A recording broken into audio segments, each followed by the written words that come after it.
नमस्कार स्टूडेंट।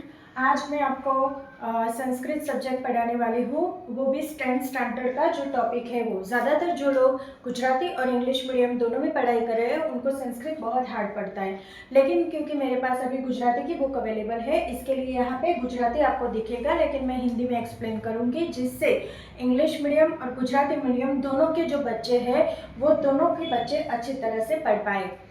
और जो लोग टेट की मेंस की भी प्रिपरेशन कर रहे हैं उनके लिए भी ये जो वीडियो है वो बहुत महत्वपूर्ण होने वाला है। तो आज हम चैप्टर 2 से स्टार्ट करेंगे। चैप्टर 2 का नाम है यद भविष्य विनश्यति, जिसका मतलब होता है कि यद भविष्य का नाश हो गया। संस्कृत में वैसे तो पंचतंत्र, हितोपदेश जैसे कई सारे ग्रंथ हैं जिसमें कि कई सारी स्टोरियाँ लिखी हुई है और उन स्टोरियों के माध्यम से बच्चों को यह समझाया जाता है कि हमें जीवन में क्या प्राप्त करना चाहिए, कैसे रहना चाहिए और हमारे जीवन में क्या क्या उपयोगी वस्तुएं हैं। ये सारी बातें हमें संस्कृत से ही सीखने को मिलती है। आइए हम देखते हैं कि संस्कृत में पंचतंत्र और हितोपदेश जैसी कई सारी प्राणी कथाएं प्रसिद्ध है। ये बहुत इंपॉर्टेंट है। वैसे भी कई सारे क्वेश्चन आते हैं कि पंचतंत्र के रचयिता कौन है, हितोपदेश के रचयिता कौन है। ये ज़्यादातर मेंस में भी पूछा जाता है और ज़्यादातर जो आप एग्जाम की तैयारी कर रहे हैं उसमें भी आता है। तो संस्कृत में पंचतंत्र के रचयिता जो है उनका नाम है पंडित विष्णु शर्मा और हितोपदेश के जो रचयिता है उनका नाम है पंडित नारायण। उसमें क्या होता है कि प्राणियों को पात्र यानी कि कैरेक्टर के तौर पे पसंद किया जाता है और उनसे ये बोध हमें प्राप्त होता है कि हमें जीवन में कैसे रहना चाहिए। तो आइए हम ये देखते हैं कि उसमें क्या है। और ये जो गद्य है वो हमें पंचतंत्र में से लिया गया है। पंचतंत्र के 5 प्रकरण हैं। 5 प्रकरण यानी कि कौन कौन से, जिसका नाम है मित्रभेद, मित्र संप्राप्ति, काकोलुकियम, लब्ध प्राणाश, अपरीक्षित कारकम। ऐसे 5 पार्ट में डिवाइड किया हुआ है और उनकी जो रचना है वो रचना जो है वो मैंने पहले ही बताया कि पंचतंत्र के रचयिता जो है वो पंडित विष्णु शर्मा है और हमारे हितोपदेश के जो रचयिता है वो नारायण पंडित है। हितोपदेश में 4 पार्ट है जैसे कि मित्रलाभ, सहृदयभेद, विग्रह एंड संधि। ऐसे 4 पार्ट में वो डिवाइड है। यहाँ पे जो स्टोरी हमें दी गई है उसमें आप देख सकते हैं कि 3 मछलियाँ यानी कि 3 जो फिश है उनका यहाँ पे वर्णन है, जिसमें फर्स्ट का नेम है अनागत विधाता, दूसरे का नाम है प्रत्युत्पन्नति और तीसरे का नाम है यद भविष्यति। जैसे ही उनके नाम है वैसे ही उनका काम है। अनागत विधाता इसका मतलब होता है जो आने वाले प्रॉब्लम से पहले ही प्रिपेयर हो, उस हिसाब से उसके गुण के आधार पर उसका ये नाम रखा गया है। दूसरा नाम है प्रत्युत्पन्नति। प्रत्युत्पन्नति का मतलब होता है कि जो त्वरित बुद्धि का होता है, जो त्वरित निर्णय लेने की क्षमता रखता है, उसको हम प्रत्युत्पन्नति के नाम से जानते हैं। और तीसरे का नाम है यद भविष्यति। ज़्यादातर हम लोग ये सोचते हैं कि आज का आज देख लेंगे, कल का क्या होगा किसने देखा। तो जो कल के बारे में नहीं सोचता और जो होता है होने दो, अपने को तो कुछ ऐसा फर्क पड़ता नहीं, ऐसे जो मानने वाले होते हैं उसका नाम है यद भविष्यति। यद भविष्यति यानी कि जो होना है हो, हम अपने में मस्त। ये 3 फिश की बात यहाँ पे स्टोरी दी गई है।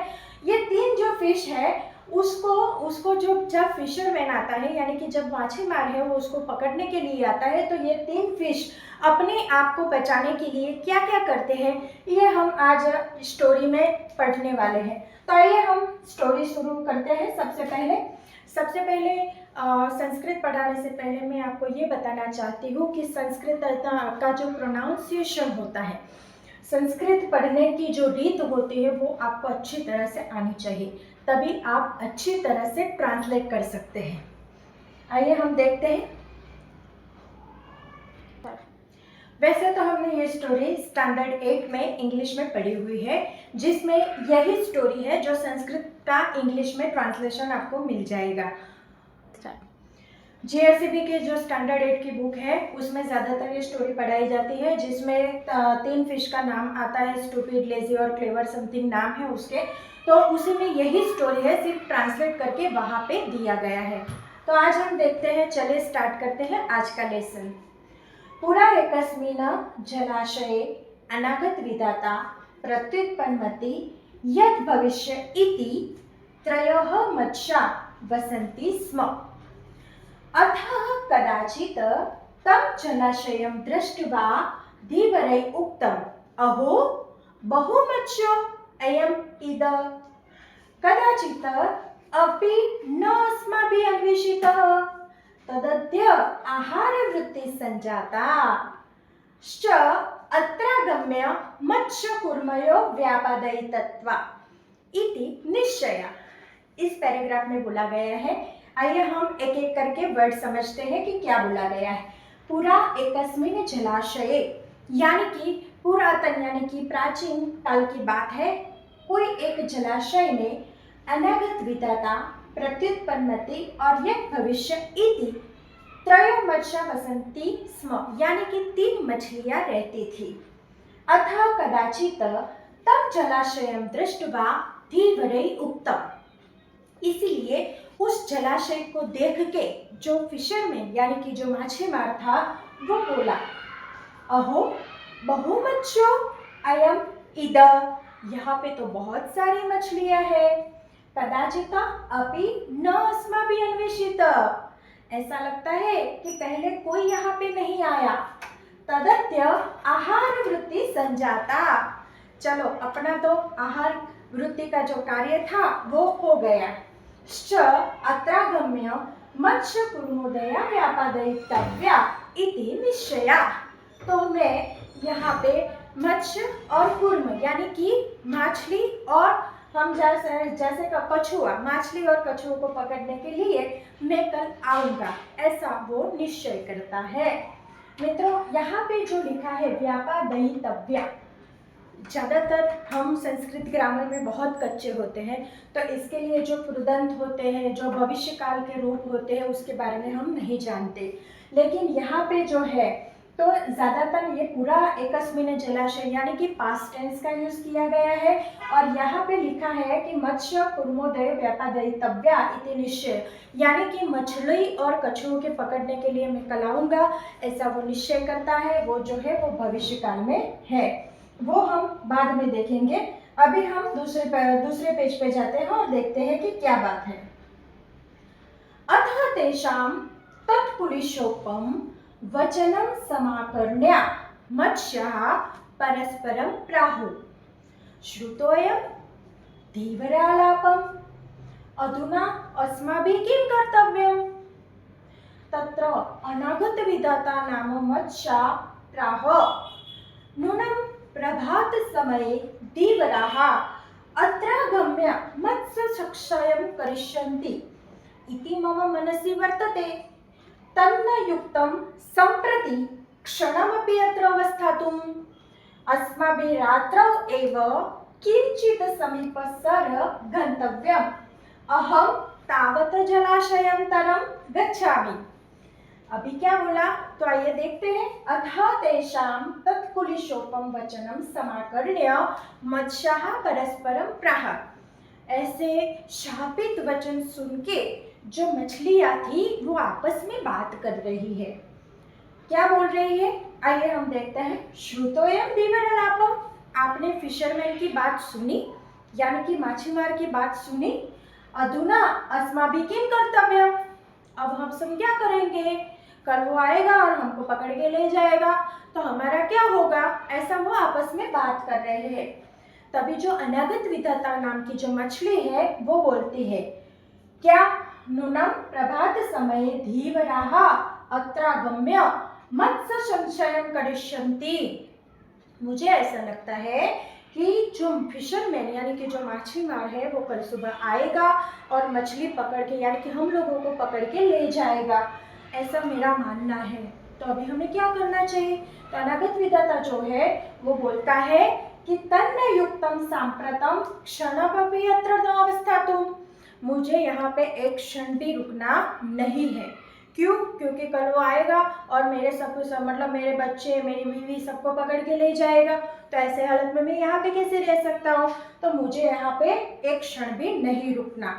अस्माभिः रात्रौ एव किंचित समीपस्सर गंतव्यम, मैं तो अपने परिवार को लेके रात को ही भाई अच्छे जो नज़दीक का जो दूसरा जलाशय है वहाँ पे मैं चला जाऊँगा। अहम तावत जलाशयंतरं गच्छामि, मैं तो वहाँ पे चला जाऊँगा। यहाँ पे देखिए कि गच्छामि यानी कि जाना। तो ये जो क्रियापद का मूल रूप है, मूल जो रूप होता है, मूल रूप यानी कि क्या, कि जैसे कि खाना पीना सोना, ये सब क्रियापद है। क्रियापद यानी कि हम उसको बोलते हैं इंग्लिश में वर्ब। तो यहाँ पे गच्छामि का प्रयोग हुआ है जब हम किसी अपने बारे में बात कर रहे होते हैं, यानी कि फर्स्ट पर्सन जो होता है वो फर्स्ट पर्सन के बारे में बात कर रहे होते हैं, तो उसके लिए मी प्रत्यय का प्रयोग किया जाता है। वो हम ग्रामर के टॉपिक में आगे सीखेंगे, स्टेप बाय स्टेप सीखेंगे, तो आप चिंता मत करिए। आइए आगे देखते हैं। अपरः प्रत्युत्पन्नमति प्राह। अब जो है वो प्रत्युत्पन्नमति नाम की जो दूसरी मछली है वो बोलती है, भविष्यदर्थे प्रमाणाभावत कुत्र मया गंतव्यम तदुपन्ने यथा कार्यम तदनुष्ठेयम तथा उक्तम उत्पन्ना आपदम यस्तु समाधते स बुद्धिमानः।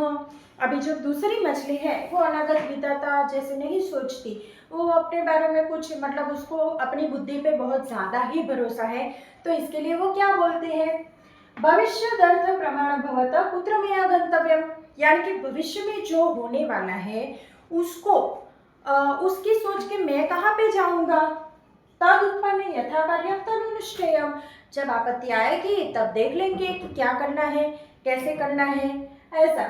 तथा उत्तम उत्पन्न आपदम यस्तु समाधत्ते स बुद्धिमानः। ऐसा कहा गया है कि जो आपत्ति आती है और उसे बुद्धि से, यानी कि अपनी जो बुद्धि होती है उससे उसको सामना करना चाहिए, उसको भागना नहीं चाहिए। वो इसकी सोच है। जो दूसरी मछली है प्रत्युत्पन्नमति, वो अपने नाम के हिसाब से सोचता है। वो ऐसा सोचता है कि हम अगर प्रॉब्लम आई और हम भाग गए धूम दबा के, तो भाई ये तो नहीं है, हम भागेंगे तो वहाँ पे भी प्रॉब्लम आ सकती है, यहाँ पे भी प्रॉब्लम आ सकती है, तो क्या करें। तो ये सोचता है कि जब प्रॉब्लम आती है तब हम उसकी मुश्किल मतलब उस मुश्किल से हल जो है वो हमारी बुद्धि शक्ति से हमें ढूंढना चाहिए, ना कि हमें भागना चाहिए। वो उसकी सोच है। अभी देखते हैं कि यद भविष्यति क्या बोलता है। ओके, स्टार्ट कर। ततो यद भविष्येण उक्तम। अब जो यद भविष्यति है, तीसरा जो हमारा विषय है वो बोलता है, क्या बोलता है, आइए हम देखते हैं। धीवराणाम वचन मात्रेण पितृपैत्रमहिकस्य जलाशयस्य त्याग न युज्यते, यदि आयुक्षयो अस्ति तदा अन्यत्र गतानामपि मृत्यु भविष्यति एवं उक्त च। अभी जो तीसरा जो हमारा मतलब यद भविष्यति है वो क्या बोलता है कि धीवराणाम वचन मात्रेण पितृपैतामहिकस्य जलाशयस्य त्याग न युज्यते, यानी कि सिर्फ फिशरमैन की बात सुन के, सिर्फ मछलीमार की बात सुन के, जो हमारे पितृपैता मतलब जो हमारी पैतृक संपत्ति है, जो हमारे बाप दादा की संपत्ति है, जो विरासत है, हम यहाँ पे हमारे बाप दादा यहाँ पे ही रहे हैं, हम भी यहाँ पे रहे हैं, मतलब कि ये हमारा घर है। तो फिशरमैन की बात सुनकर अपना घर छोड़कर जाना ये मुझे अच्छा नहीं लगता। ज़्यादातर हम यही क्या बोलते हैं कि भाई कोई क्या ही कर लेगा, हम अपना घर छोड़ के थोड़ी भागेंगे, ऐसा भागेंगे तो हमको क्या बोलेंगे लोग, ऐसा किसी को अच्छा नहीं लगता ज़्यादातर, और आपको भी अच्छा नहीं लगेगा। तो जो यद भविष्यति है वो वही बोलता है कि इन लोगों की वजह से जो प्रॉब्लम आई भी नहीं है, उन लोगों की वजह से मैं अपना घर, अपने बाप दादा का घर छोड़कर कहाँ पे भागूँ। तो ये क्या बोलता है कि आयुक्षयो अस्ति तदा अन्यत्र गतानपि मृत्यु। अगर मेरी आयु यानी कि अगर मेरी जो मतलब मरने का जो समय है वो नज़दीक आ गया है, मेरी आयु जो है वो पूर्ण हो गई है, तो मैं कहीं पे और भी जाऊंगा तो भी मैं ख़त्म ही हो जाऊंगा। हम नहीं कहते वैसे कि मरना है तो कहीं पे भी मौत आ सकती है, इसके लिए हमें सबसे बचने की ज़रूरत नहीं है, हम ऐसे सोचते हैं ज़्यादातर। लेकिन अगर कोई हाईवे पे जाके खड़ा हो जाए और फिर बोले कि मैं नसीब का बहुत पक्का हूँ, मुझे कोई हरा नहीं सकता, मुझे कोई मार नहीं सकता, तो ये मूर्खामी होगी, ये स्टुपिडिटी है। तो ये वैसे ही बोलता है कि सिर्फ वचन मतलब कोई बोला और हम भाग जाए, ये अच्छी बात नहीं होती। तो इसके लिए अगर मृत्यु आनी ही है तो वो कहीं पे भी आ सकती है। अगर मैं दूसरे जलाशय में जाऊंगा तो भी मैं मर जाऊंगा। इसके लिए कहा गया है, क्या बोले, उक्तम च यद्भावी न तद्भावी चेत तद अन्यथा इति चिंता विषयो अंध अयम पदः किम न पीयते। मतलब कि यद्भावी यानी कि जो मैंने भी नहीं देखा, जो आपने भी नहीं देखा, वो यहाँ पे भी हो सकता है, वो कहीं और पे भी हो सकता है। तो इसके बारे में अगर हम चिंता करते रहेंगे, इसके बारे में अगर हम सोचते रहेंगे, तो हम अपना भविष्य कैसे बनाएंगे। ये विष हमको क्यों पीना है, चिंता रूपी जो विष है वो हमको क्यों पीना है।